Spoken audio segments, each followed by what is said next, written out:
Bien, volvemos aquí a su servicio, hoy para desarrollar un tema muy importante, la gota. Y para desarrollar ese tema, pues qué mejor que un especialista en el campo de la ortopedia y la traumatología. Estoy refiriéndome al doctor Edgar Estrada. Él es, además de ser ortopedista y traumatólogo, es especialista en medicina alternativa. Con él estuvimos en semanas anteriores hablando acerca del tema de la artrosis. Mencionó algo muy breve sobre la gota y por eso quisimos en el día de hoy tocar ese tema, la gota. Doctor Estrada, nuevamente bienvenido a este espacio de salud a su servicio y cuéntenos qué es eso de la gota. Gracias, Jader. Buenas tardes, queridos televidentes. La gota es una enfermedad metabólica, pero no vamos a hablar de la gota fría, vamos a hablar de la gota de enfermedad, que es una enfermedad metabólica. La gota es una enfermedad que viene generalmente por origen familiar, es decir, que si el abuelo la padeció, el papá la puede padecer y el hijo la puede padecer. Está asociada a unos malos hábitos de alimentación, como cuáles: los excesos de carnes rojas, es decir, la carne de res, la carne de cerdo, van haciendo que se acumule en su metabolismo de proteínas, porque la carne es proteína, una enzima que es la que degrada el ácido úrico. Al faltar esa enzima que degrada el ácido úrico, este comienza a almacenarse en las articulaciones y empieza a dañar el cartílago. Es decir, el ácido úrico termina convirtiéndose como los filones de piedra que van moliendo la articulación, porque esos cristales, porque son cristales los que se depositan dentro de la articulación, van haciendo de piedra que va moliendo el cartílago y lo va dañando. La gota generalmente afecta la articulación del dedo gordo del pie, la metatarso-falángica. Sin embargo, puede afectar cualquier otra articulación. Inclusive los restos de gota pueden depositarse como debajo de la piel, conocida en la enfermedad como los tofos gotosos. Esos tofos gotosos pueden afectar cualquier articulación también y cualquier lugar del cuerpo. Generalmente las zonas de apoyo, por ejemplo los codos, por ejemplo las rodillas, por ejemplo cada una de las extremidades de los dedos. Esos tofos gotosos, cuando uno los opera, realmente es como si estuviera exprimiendo barro, un barro blanco que ha dañado ya la articulación. Hay otros alimentos que le hacen daño también al organismo y mucho más en los pacientes que tienen déficit de esa enzima que metaboliza el ácido úrico. Todas las vísceras animales, todas las bebidas alcohólicas, sin excepción. Los endulzantes artificiales generan también acúmulo de ácido úrico. Algunos cereales, como por ejemplo el frijol en exceso, el garbanzo en exceso, pueden llevar también a acumulación de ácido úrico. Excesos, por ejemplo, del tomate también pueden llevar a ácido úrico. Algunos medicamentos también, como los que utilizados para la hipertensión arterial, la hidroclorotiazida, también pueden llevar a aumento de ácido úrico. Es decir, la causa u origen del acúmulo de ácido úrico es variada. Recuerdo también en este momento los mariscos. Y recuerdo también los pacientes que el fin de semana hacen una buena parrillada acompañada del famoso chunchullo y una muy buena porción de carne asociada a cervecita o otras bebidas alcohólicas, y el día siguiente, el día lunes, el día martes, tienen su crisis de dolor y no pueden ir a trabajar, porque ese acúmulo de ácido úrico hace inicialmente que la articulación se inflame. Bueno, doctor Estrada, usted dice que es el acúmulo de ácido en el resto del cuerpo, ácido úrico por muchas partes del cuerpo. Cuando se presenta en un pie, por ejemplo, si ese ácido úrico se extiende por todo el cuerpo o puede aquejar varias partes del cuerpo, ¿por qué se concentra en un lugar en particular del cuerpo? En el pie es muy importante que la circulación es mucho más restringida que en el resto del organismo. Los vasos de los pies son vasos terminales. Cuando me refiero a vasos, me refiero a las arterias, me refiero a las venas. Y los cristales de ácido úrico en esas pequeñas venas o en esas pequeñas arterias son muy grandes y no pasan. Entonces se depositan justo en esa red vascular que le está sirviendo de primer filtro de defensa al organismo. Ya cuando empieza a comprometer otras articulaciones, quiere decir que los niveles de ácido úrico están mucho más altos. Y ya esa red vascular no los alcanza a filtrar solamente en los pequeños vasos, sino que los vasos medianos también empiezan a sufrir el depósito de ácido úrico. Las articulaciones comienzan a sufrir el ácido úrico. Por ejemplo, cuando compromete la articulación de la rodilla y uno hace una artroscopia, la artroscopia es un método diagnóstico y quirúrgico en el cual con una pequeña incisión de medio centímetro se introduce un tubito que es una cámara de televisión. Esa cámara de televisión, cuando uno introduce la cámara dentro de la cavidad articular, parece que entrara una mina con cristales que brillan.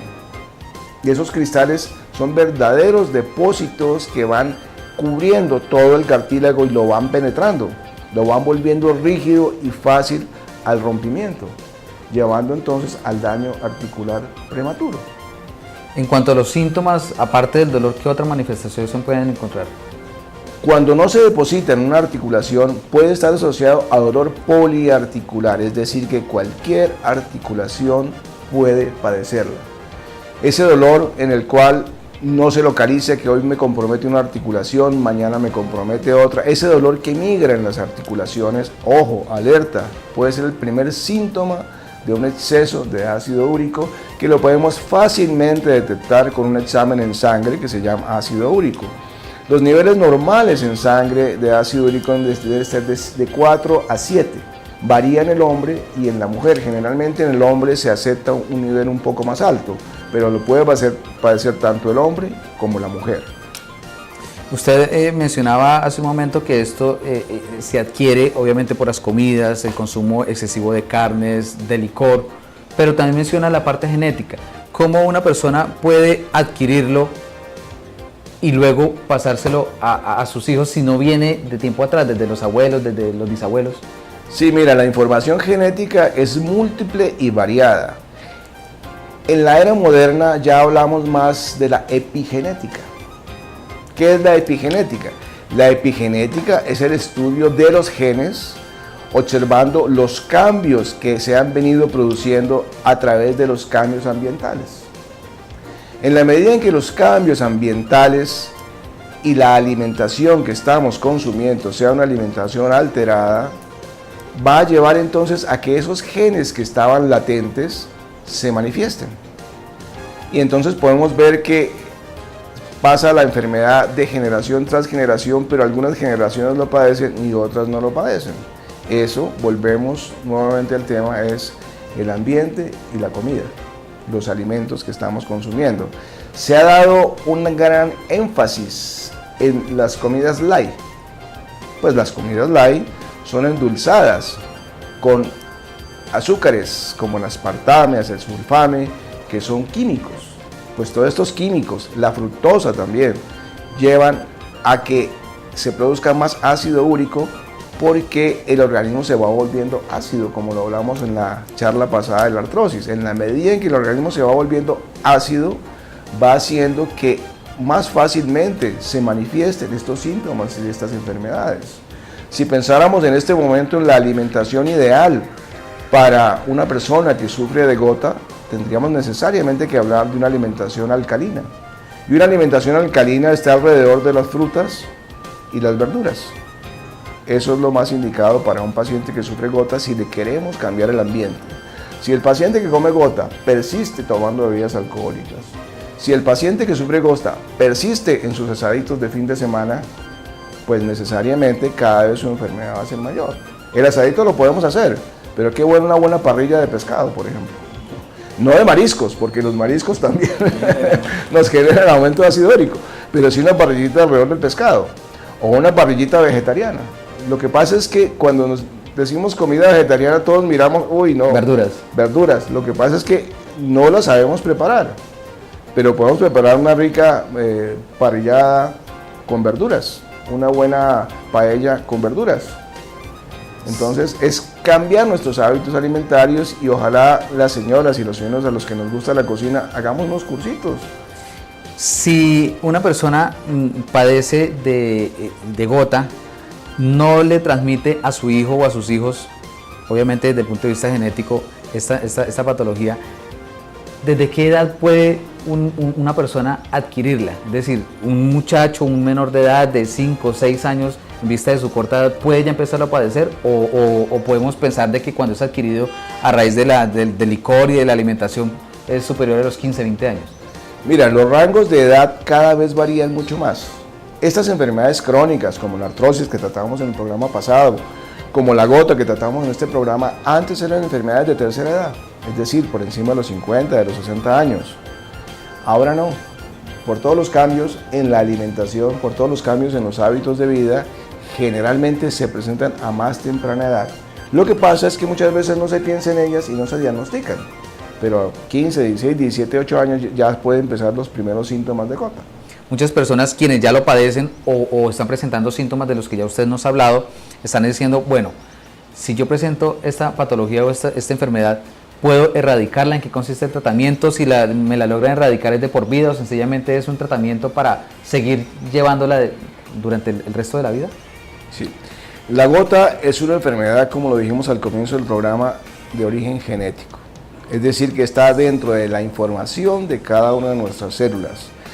Y la única manera de cambiar la expresión de la gota, es decir, que no aparezca el síntoma de dolor, que no aparezca el síntoma de inflamación, es cambiar los hábitos alimentarios. Si nosotros no cambiamos hábitos alimentarios, necesariamente estamos, por decirlo de alguna manera, dándole papaya a la enfermedad para que aparezca en nuestro organismo. Entonces, la recomendación, señor televidente, es disminuya el consumo de carne. Si lo hacía todos los días, consuma una vez a la semana. Vísceras animales, ojalá nunca. Las vísceras animales, recordemos que es donde el organismo metaboliza todos los químicos que él consume. Si nosotros consumimos las vísceras animales, necesariamente estamos consumiendo los desechos orgánicos de ese paciente. En segundo lugar, las bebidas alcohólicas, nunca, ocasionalmente un traguito. No nos hace falta para nada el alcohol.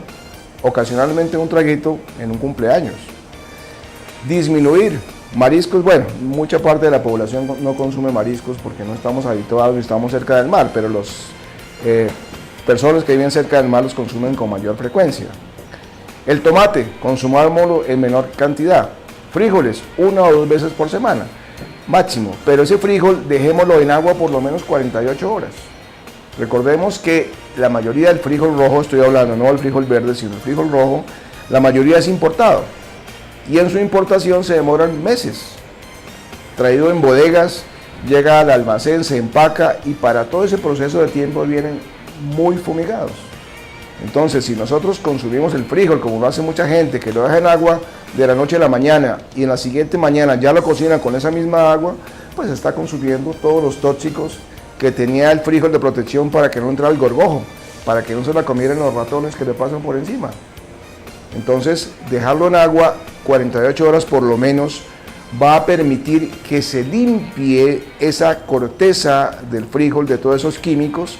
Vamos cambiando el agua en esos 2 días todas las veces que sea necesario.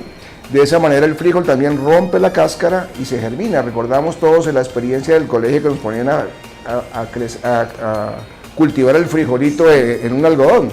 Eso se llama un germinado.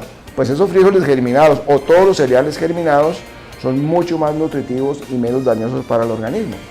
Entonces sí hay cosas que podemos cambiar. El azúcar, por ejemplo, todos los azúcares artificiales que hablamos al comienzo, evitémoslos.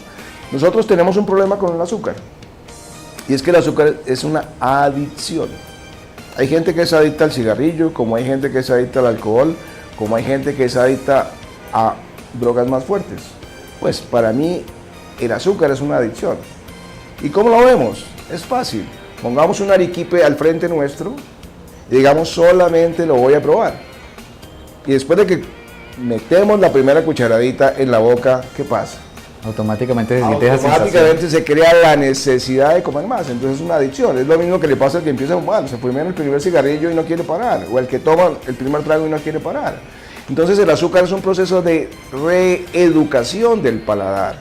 Tenemos que empezar nuevamente a gozar los sabores amargos, a gozar los sabores ácidos. Por ejemplo, somos una zona cafetera y estamos en una crisis de los cafeteros en este momento. ¿Y por qué es famoso el café de Colombia en el mundo? Por el aroma y el sabor.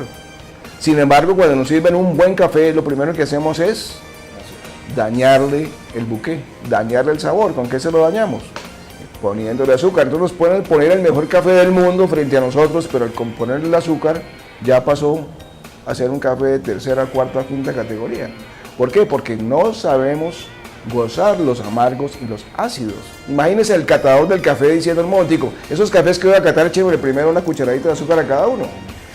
Y el café, por ejemplo, se vuelve una disculpa para consumir azúcar. Hay personas que dicen, no, a mí me gusta el café, pero bien dulcecito, 3, 4 cucharadas de azúcar. Entonces, lo que no les gusta es el café, lo que les gusta es el azúcar. El tratamiento es exclusivamente modificar los hábitos alimenticios, o en la parte de medicamentos también existe algo. Hay algunos medicamentos para la crisis de la gota que no creo que sea importante mencionar en este momento, y algunos medicamentos para el manejo de la gota y su estabilización del ácido úrico en sangre. Pero no podemos volver adicto al paciente a que consuma permanentemente uno u otro medicamento, pero sí podemos enseñarlo a que aumente su consumo de comida alcalina, más fruta, más verdura. Definitivamente quien lo presenta, el tratamiento es para controlarlo, más no para erradicarlo. Exactamente, la única forma de erradicar el síntoma es cambiando la alimentación.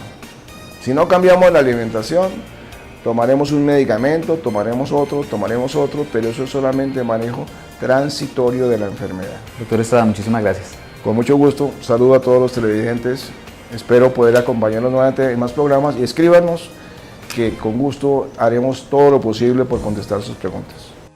Le doy las gracias nuevamente al doctor Edgar Estrada.